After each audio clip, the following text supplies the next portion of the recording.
The deadliest terror attacks on US soil in modern history, leaving lasting wounds for those who survived and for the families of those who didn't.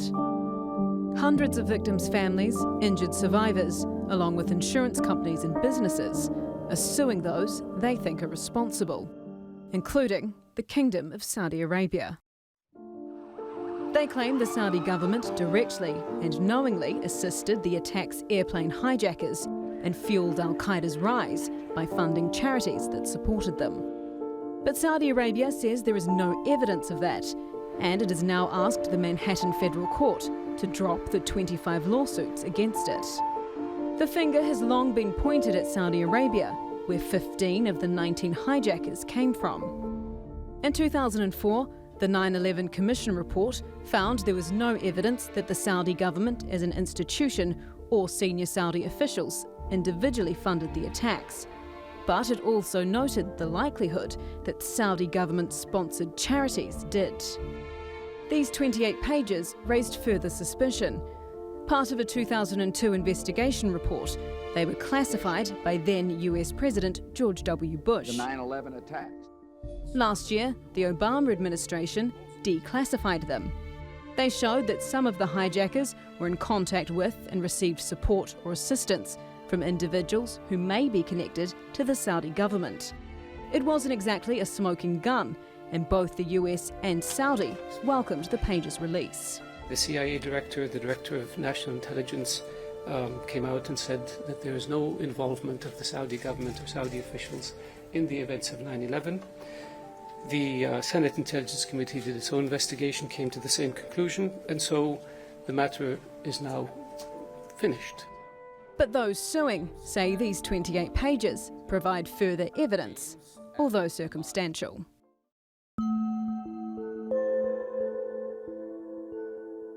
Saudi has been ruled out as a defendant in this case once before. In 2015, US District Judge George Daniels dismissed the case, saying he did not have jurisdiction over a sovereign nation. But last year, Congress passed new legislation allowing families to have their day in court. The Justice Against Sponsors of Terrorism Act allows US citizens to take legal action against any foreign country for alleged involvement in terrorist attacks on US soil. President Barack Obama vetoed the bill, citing concern that it could open the US up to lawsuits against its intelligence and military actions abroad. But Congress voted overwhelmingly to override his veto. The bill is passed. Saudi Arabia is once again arguing that it should have sovereign immunity. There's long been speculation of Saudi involvement in supporting and funding terrorism, as well as criticism of it spreading its ultra-conservative brand of Islam, Wahhabism, around the world. But Saudi Arabia vehemently denies this, saying it too is a victim of such terrorism, and that it is taking every measure to try root out and bankrupt terrorist organisations. But many 9/11 families and survivors still believe one of the US's closest allies was behind the attacks, and are still hoping for their day in court. Yvette McCullough, The Newsmakers. Well, joining me now from Washington, D.C. is Lee Smith. He's a senior fellow at the think tank, the Hudson Institute, and in New Jersey. Terry Strada, she's the national chairperson for the 9/11 Victims Group, Families and Survivors United for Justice Against Terrorism. Thank you to both my guests for joining us. Lee, let me start with you, because the Saudi position is that there is no evidence that the state was involved in any way with the 9/11 attacks, and that's why the lawsuits should be withdrawn. What do you say? Yeah, I mean, I believe that that's what the 9/11 Commission has concluded. I think that the supporting claims based otherwise were on the redacted or classified 28 pages, and I don't think that the classified and now redacted 28 pages support the claims that the Saudis are responsible, or there's official Saudi responsibility for 9/11. Well, the Saudis have also claimed sovereign immunity, which seems a bit odd to me. Why would you claim immunity if there's no case to answer? Well, I mean, this is a principle of international diplomacy going back several hundred years. I mean, this is also one of the reasons why we have different arguments about this in Washington, because it could lead to trouble for Americans around the world, especially American troops around the world. So that's not just a Saudi argument. That's the argument a lot of people are making. I know that the Europeans are making this argument as well. Everyone is concerned about the precedent that might set. Okay, Terry, the Saudis have asked for the lawsuits to be thrown out. What is the victims, your clients' response to this? That it's absolutely ludicrous, that there is an abundance of evidence that leads to the Kingdom of Saudi Arabia financing al-Qaida, financing Osama bin Laden, and financing the charities that also supported Osama bin Laden and the attacks of 9/11. So they are not entitled to immunity. No one is entitled to immunity for a terrorist attack on American soil. And we enacted the Justice Against Sponsors of Terrorism Act, JASTA, to clarify our existing law to then allow us to go forward with our lawsuit and hold the Saudis accountable for the role that they played in murder. We're going to discuss JASTA in just a little minute, but I just wanted to ask you this. A lot of the evidence is circumstantial, as Lee says. The 9/11 Commission found no conclusive evidence that senior Saudi officials were complicit in the attack. So you don't actually have a smoking gun, do you, Terry? We don't need a smoking gun. We have evidence. And Lee doesn't know what he's talking about because he hasn't seen the evidence that we are going to present into a courtroom as soon as the lawsuit goes forward. People can think whatever they want, but the reality is there is evidence that shows that the Saudis financed al-Qaida, financed Osama bin Laden, and financed the charities that then financed these attacks on American soil. Lee, we know that 15 of the 19 hijackers were Saudis. They've met with Saudis. Right. What I'm saying is, you know, that there is evidence, as Terry says. Why shouldn't this evidence be debated in court? Why should it be thrown out before it gets to court? No, wait a second. There is certainly evidence. We know for a fact that 15 of the 19 hijackers were Saudi nationals. That there's no debate over that. And if Terry says there's evidence, I'd be happy to change my opinion. I think that people should see the evidence then. I mean, what is the evidence? Well, one of the things that Terry's group have been looking at are these 28 pages which were missing from the original Commission report, which have been declassified. Terry, tell us. Let me just ask Terry first, just for the benefit of our viewers. Okay. How does this change? How does this change the evidence of further possible ties between the Saudi Arabian government and al-Qaida or those hijackers? Right. Okay. So the 28 pages show a direct link from money that was being exchanged from the embassy in Washington, D.C. through out to the two of the hijackers that were in California. So there is a direct link of money being transferred through the embassy to these hijackers. And what these 28 pages reveal to us is not only is there a direct link to the Kingdom of Saudi Arabia, its agents of the Saudi Arabian government, but so that the investigation was never fully investigated and needs to now come into a courtroom so that the evidence that's been collected, and it's not just the 28 pages, there's a lot more than that, can be seen by the light of day in a courtroom. So, Lee, I mean, clearly the Saudi Arabian position is that this new evidence is simply hearsay and speculation. First of all, let me make one point. I mean, I was raised in New York City. I was in New York City the morning of 9/11. I walked around my neighborhood in Brooklyn with the ashes of my neighbors. So I'm certainly sympathetic to the cause of 9/11 victims. What happened, I mean, certainly people who lost loved ones, who lost friends, who lost colleagues. I mean, the tragedy that they suffered that day is much worse than anything anyone can imagine, but I'm extremely sympathetic. I, however, don't believe that because of the tragedy that Americans suffered, especially in New York and here in Washington at the Pentagon, I'm sorry, I mean, if what Terry says is true, then this is surely explosive news that money was wired from the Saudi embassy to the hijackers. I mean, I'm sorry, then why haven't people known this evidence before? So Terry saved this evidence, and now it's being revealed here on TRT World. I mean, I find it somewhat implausible.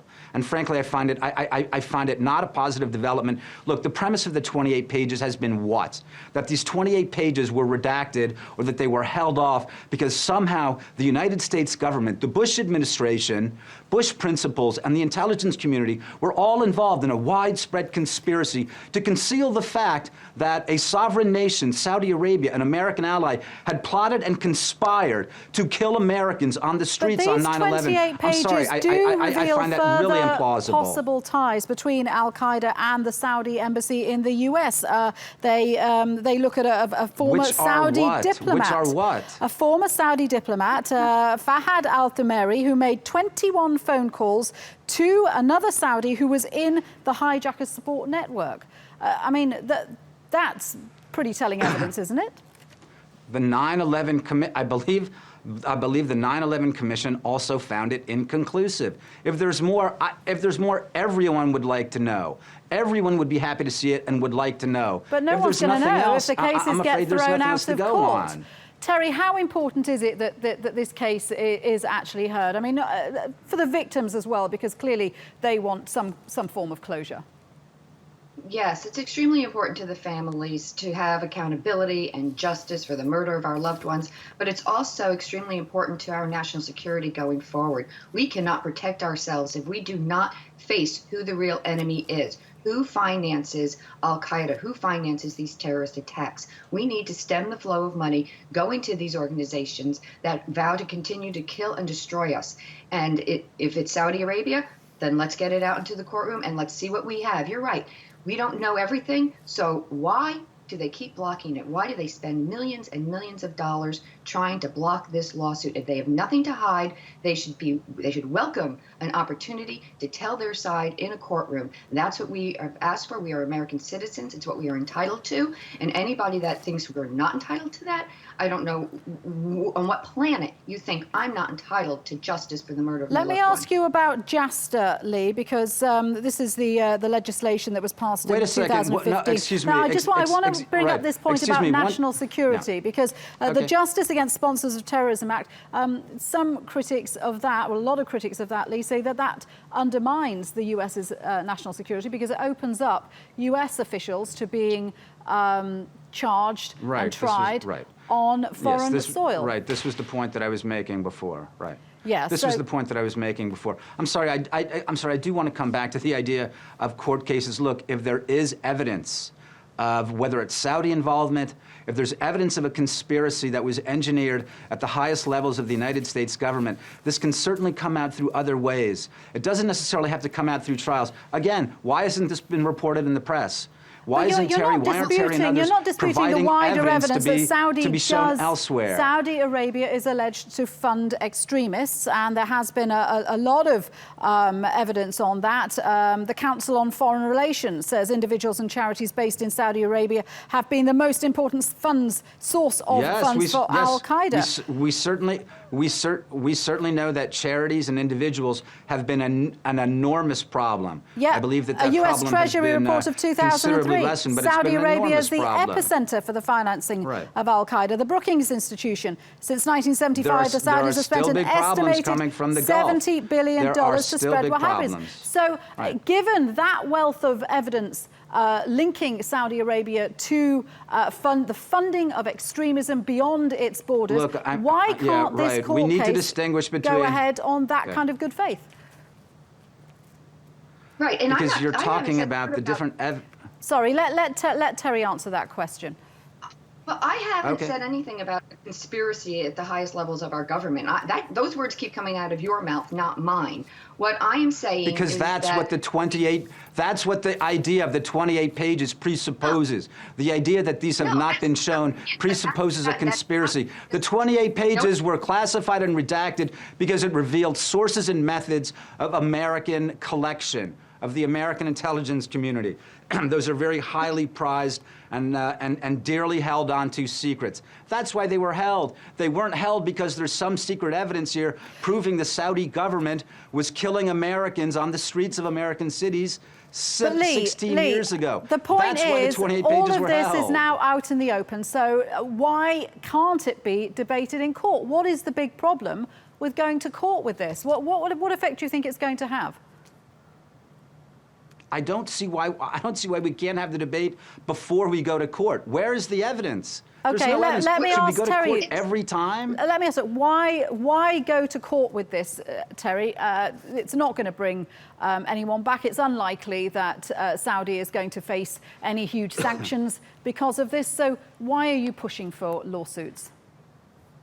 Well, I'm not going to assume anything, that there wouldn't be sanctions or some type of punishment if we take them to a court and we to find them guilty. I can't really say what the outcome would be, but why it's so important is because it's the truth. It's the truth about who financed the terrorist attacks on 9/11 needs to be told. We can't protect ourselves if we don't hold the financiers accountable. And for 16 years now, nearly 16 years, we don't have the full truth. You want to debate it. It's been debated, and nobody gets to the final truth of the matter. And that is, if the Saudi government financed the charities and financed Osama bin Laden and are responsible for these terrorist attacks on our soil, they need to be held accountable. Terry, there's also evidence that Iran may have been involved in 9/11. Are you going to sue them as well? Those, that's a possibility right now, because the evidence that we've collected, the abundance of evidence that we've collected, leads to Saudi Arabia. They are the primary source, and that is why we filed this lawsuit over a decade ago. Okay, because of the evidence. Can you answer this criticism about JASTA being contrary to US interests in other countries? Lee has made that point. Many people have made that point. What do you say about that? Well, Lee and everyone else is absolutely wrong that it could possibly threaten our military or our diplomats or individuals. Why are they wrong? Why are they wrong? The US has set a precedent. Because JASTA made an amendment to the Foreign Sovereignty Immunity Act, and that's a foreign nation. All JASTA does is give us the ability to hold a nation accountable for the actions that then led to the terrorist attack on U.S. soil. It has nothing to do with individuals. Our Army, our military people are protected, their status of forces agreements. Our diplomats are protected, the Vienna Convention. Our contractors are protected. This isn't about individuals. You can't hold an individual accountable because of JASTA. It only made an amendment to the Foreign Sovereignty Immunity Act. He knows that. Everybody knows that. They just like to throw this other stuff around to make people, think, oh my God, JASTA is something bad. It isn't. It's very good policy to hold a nation accountable that finances the attacks that murders Americans on American soil. Okay, Lee, that's why President Obama tried to veto JASTA. President Trump was very critical of that position. But there are obviously signs that President Trump is trying to now leverage a closer relationship with Saudi Arabia in the Gulf region. Do you think President Trump is backing away from his support for JASTA? Yeah, I think he's probably backing away from it. I mean, because as you said, they seem to be trying. The Trump administration seems to be trying to renew ties with our many of our Gulf allies, Saudi Arabia chief among them. I'm sorry, I just want to say that I'm speaking as a member of the press. I'm a senior editor at the Weekly Standard, and again, I just have to say what we've seen happen in the press. The reporting on JASTA, the reporting on the 28 pages, I just think is disastrous. And so Terry can talk about truth as much as she wants, but the fact is, without evidence, what is truth based on? Okay. We had seen no evidence that makes her case. Please feel free to show the evidence. There are thousands, millions of people who would like to see the evidence. It's not there. Right, guys, we are running out of time. I just want to ask Terry very quickly, when are you going to know whether your lawsuits are going ahead? October 2nd is when we need to file our response to their dismissal. But if you also read in the press all of the positive things about JASTA, then you would know more. You would be able to come out here and be more honest about what it does and doesn't do. Okay, clearly a lot of strongly contradicting views there. Thank you very much indeed, both of you. Good to have you with us, Lee Smith and Terry Strada. Thank you.